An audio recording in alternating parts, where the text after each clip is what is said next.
Como coordinador de lo que debería ser una mesa redonda de intercambio de opiniones, en primer lugar entre los arquitectos y los ingenieros que me acompañan en la mesa, yo creo que como introducción yo querría centrar como dos o tres cuestiones que me parecen básicas y que incluso en las dos cualidades, en las dos características concretas de dos torres con la misma altura, parecidas dimensiones, etcétera, aparecen planteamientos proyectuales y de distinto orden. Yo creo que en el origen de la construcción de los edificios en altura de los rascacielos hay dos cuestiones básicas que aparecen y se plantean.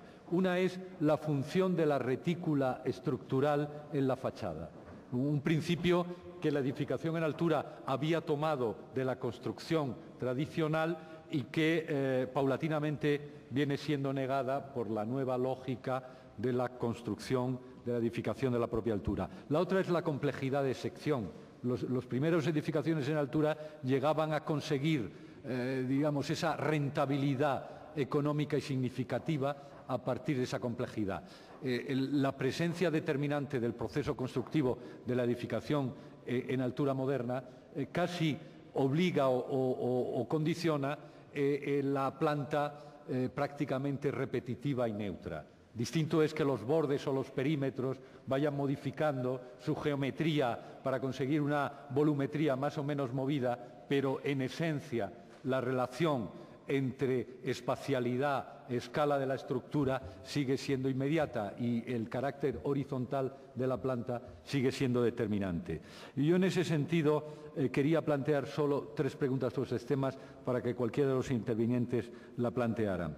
En primer lugar, esa retirada de la retícula, esa imposibilidad de la retícula estructural de aparecer a fachada ha creado algo que estaba ya incluso en la propia teoría de la Escuela de Chicago, que es el concepto de piel como revestimiento, autonomía del diseño de la fachada respecto a la propia estructura. La estructura, la retícula estructural, no tiene prácticamente ninguna incidencia en el diseño de la forma y ahí aparece el concepto de piel activa, de revestimiento activo. El revestimiento puede asumir toda una serie de funciones de control, de temperatura, de circulación de aire, de filtraje, de elemento al que se le confía los sectores de incendios, etcétera, etcétera. Esa es una primera, esa relación entre autonomía del revestimiento y sistema estructural.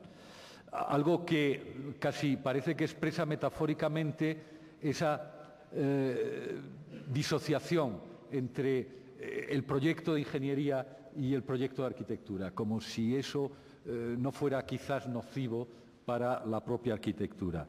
En segundo lugar, algo que en el caso de la Torre Sacyr Vallehermoso aparece expresado de una forma muy clara, cómo el proceso o procedimiento constructivo es algo que define la forma. Es decir, no es el proyecto el que se plantea, aunque intervenga la determinación y el diseño de la construcción, la forma independientemente de cómo se va a realizar, sino la previsión de cómo se realiza aparece como un parámetro determinante de la forma final. Es otra de las preguntas y ya termino.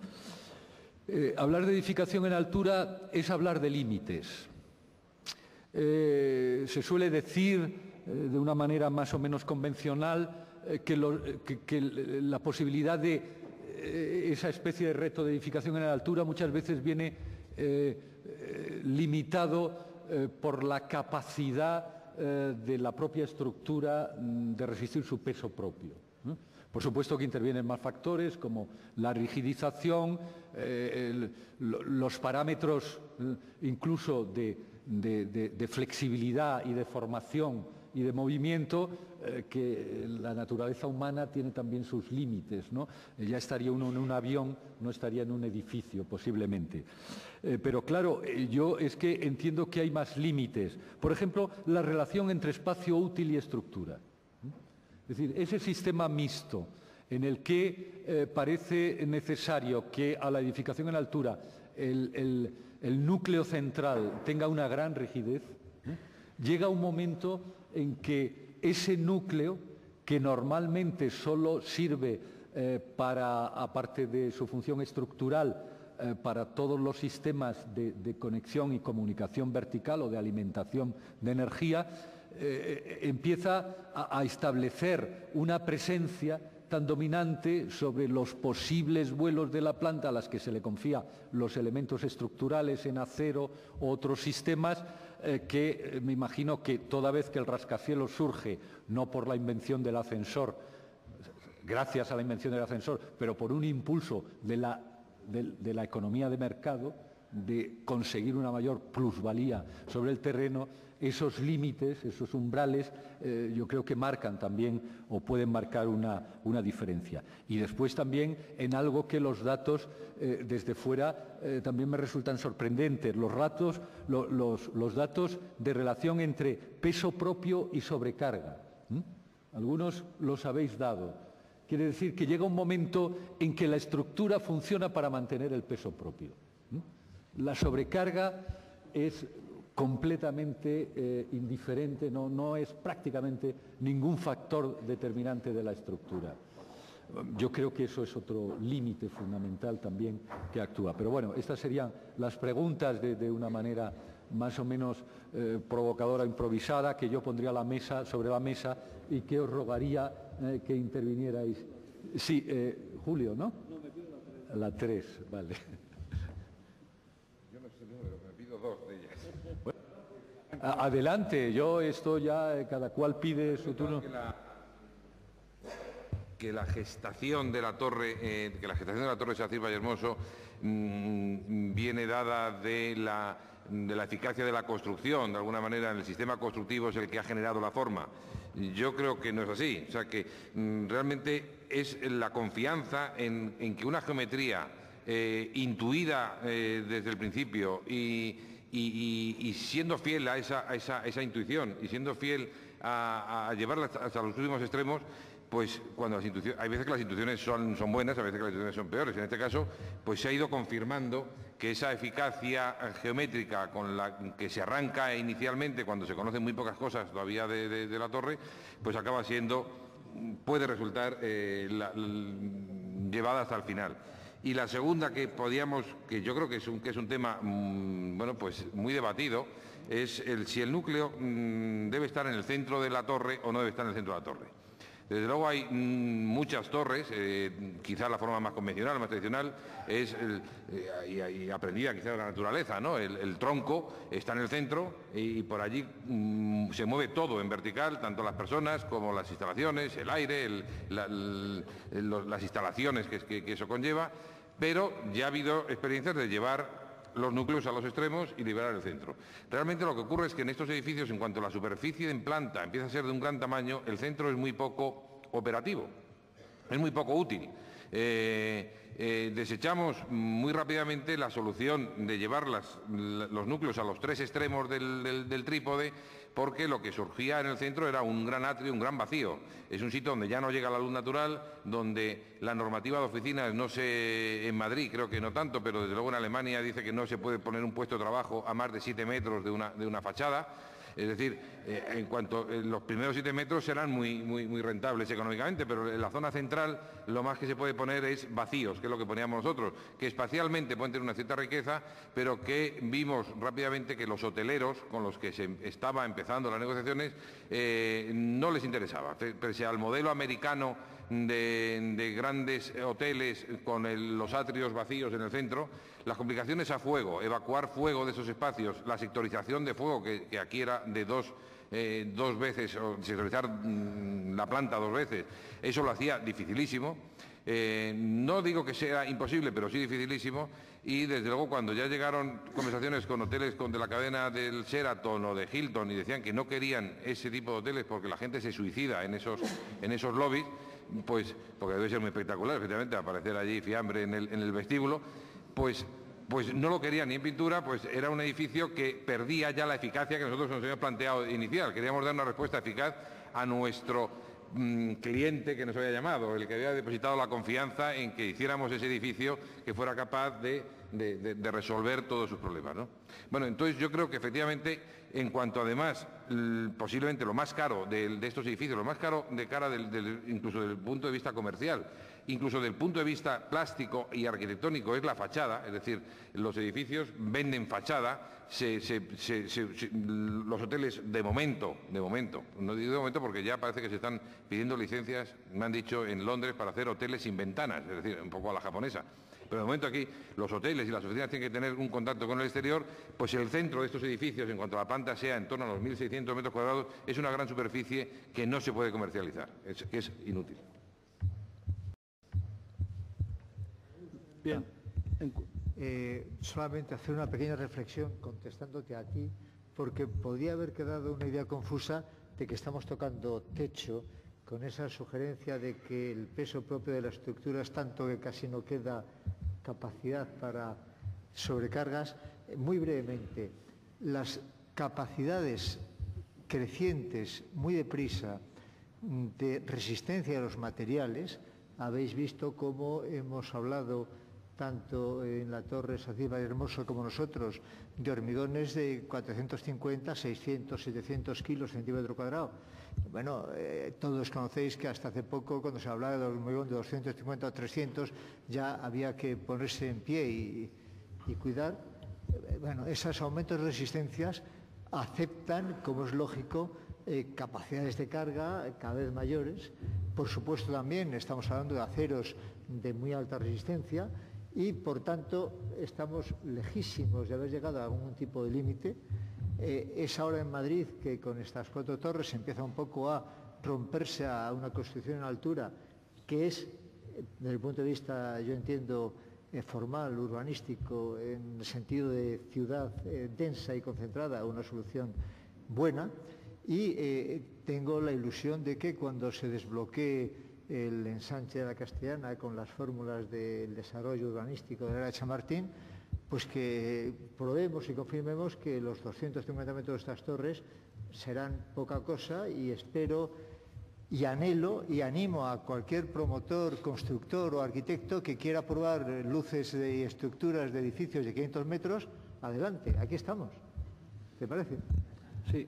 Yo quería también añadir algo sobre este punto de los límites, porque los límites, creo que, contradiciendo un poco lo que señalas, los límites no están dados por la capacidad resistente, al revés, estamos constreñidos un poco a dimensionar esos núcleos por funcionalidad, o sea, para albergar ascensores y todos los sistemas verticales. O sea, en general, nos interesaría que hubiera más dimensión todavía necesaria para poder mejorar, pero no es por eso o por eso. Y además, luego, tampoco el peso propio es una parte muy sustancial en estos edificios en el sentido realista, porque en cuanto entramos en estructuras de grandes dimensiones, la componente peso propio es muchísimo mayor. Así, por ejemplo, en el edificio de SACIR el peso propio es del orden del 50% de todas las cargas del edificio. En el edificio de Torre Espacio, en cambio, es 70%, porque la componente de hormigón es mucho más elevada, pero es que en puentes de grandes luces esas cargas pueden ser del 80 y el 80 y tantos %. O sea que todas las estructuras, porque la gravedad es un elemento, y cuando esa gravedad actúa sobre sistemas sometidos sobre todo a viento y no a las cargas propias, porque la capacidad de esos edificios viene muy marcada por la estabilidad frente a las acciones horizontales. Entonces, lo que te quiero decir es que los límites no son realmente de carácter estructural, sino de carácter más bien funcional. Gracias. Bueno, mientras que seguís contestando, solo una precisión, quizás no me he explicado bien. Yo he dicho que creo que los auténticos límites estaban entre la relación de dimensión estructural, no, como dice el tópico, de la capacidad de resistencia del peso propio, el límite de la capacidad de resistencia del material. Yo creo que lo mismo que el edificio en altura surge de un parámetro económico, de una rentabilización y de una mayor capacidad, de una mayor plusvalía del suelo, realmente los límites estarán siempre en términos económicos. No creo que la técnica esté incapacitada, y desde luego, sobre todo, porque no me parece que los 250 metros de altura sea ningún elemento atípico en este tipo de edificación, sino que todavía se puede llegar mucho más allá. De todas formas, Sí. Solamente por No, puntualizarte. bueno, antes de dar paso, y sí quería explicar también una cosa que seguramente tampoco me expliqué bien a Carlos Rubio. Cuando yo me refería, no lo decía en sentido peyorativo. Julio y yo hemos hablado más de una vez de cómo la obra, es decir, cómo el condicionamiento del proceso constructivo ejecuta un efecto casi retroactivo sobre la fase del proyecto, ¿no? Como la ejecución, claro, en unas edificaciones de esta escala a mí me parecía un elemento completamente positivo y era una alabanza, el cómo en vuestro proyecto había sido capaz de integrar, de hacer realidad ese viejo axioma de hacer de la necesidad virtud, y a partir de entender la urgencia y la rapidez y los problemas inherentes a esa construcción en altura, habíais ido asumiéndolo como parámetros de la propia creatividad del proyecto. O sea que, sí, yo quería comentar una cosa. Carlos plantea que la forma no sale de la construcción y efectivamente es así, pero sí de alguna manera hay algo que es previo, no a la concepción de este proyecto concreto, sino en general en la forma de trabajar, que es que hay una racionalidad implícita en la forma de pensar, que es un poco en el medio de lo que tú dices, que hace que las cosas que se plantean tengan una lógica interna que permite que luego se desarrollen de una forma sencilla, constructiva, de una forma sencilla en el proyecto, con una geometría clara. Es decir, que es no un previo, es decir, que la construcción sea lo que luego rija los otros procesos, sino que todo ello forma parte de una manera de pensar. En el estudio es difícil ver que alguien haga algo absolutamente irracional porque quede bien, sino que se plantea un poco en la otra línea, ¿no? Y Carlos lo ha dicho, claro, cuando ha dicho si algo es necesario, vamos a ver cómo lo hacemos que quede bien, que sea bonito, ¿no? Pero hay un plus a posteriori, ¿no? Bueno, ¿alguna pregunta por parte del público para ir terminando esto? ¿Alguna aclaración? ¿Alguna intervención más? Pues muchísimas gracias a todos los miembros de la mesa que han expuesto esta tarde y muchas gracias a ustedes por su atención.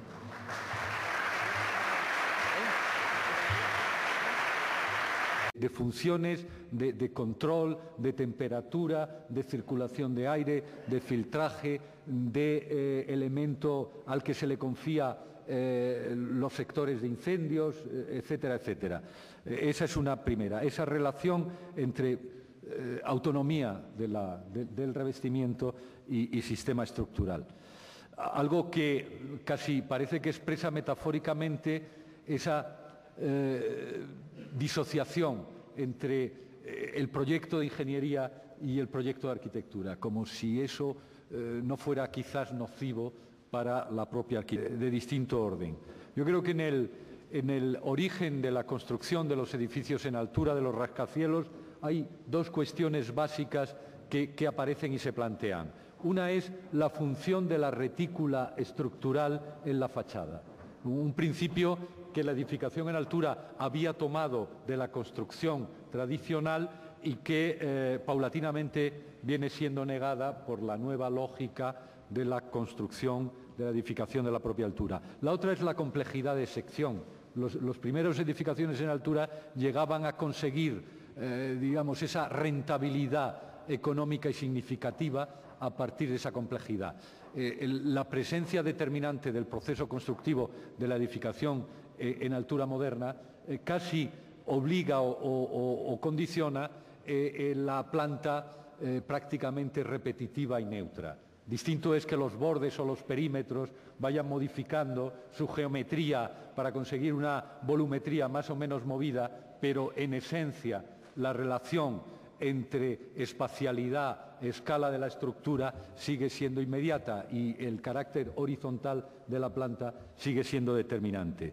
Y yo en ese sentido quería plantear solo, y como coordinador de lo que debería ser una mesa redonda de intercambio de opiniones, en primer lugar entre los arquitectos y los ingenieros que me acompañan en la mesa, yo creo que como introducción yo querría centrar como dos o tres cuestiones que me parecen básicas y que incluso en las dos cualidades, en las dos características concretas de dos torres con la misma altura, parecidas dimensiones, etcétera, aparecen planteamientos proyectuales y tres preguntas sobre esos temas para que cualquiera de los intervinientes la plantearan.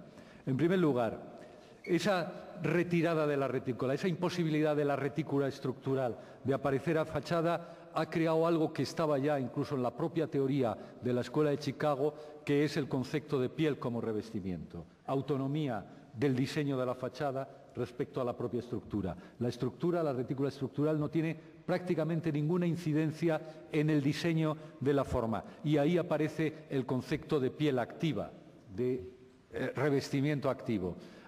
El revestimiento puede asumir toda una serie de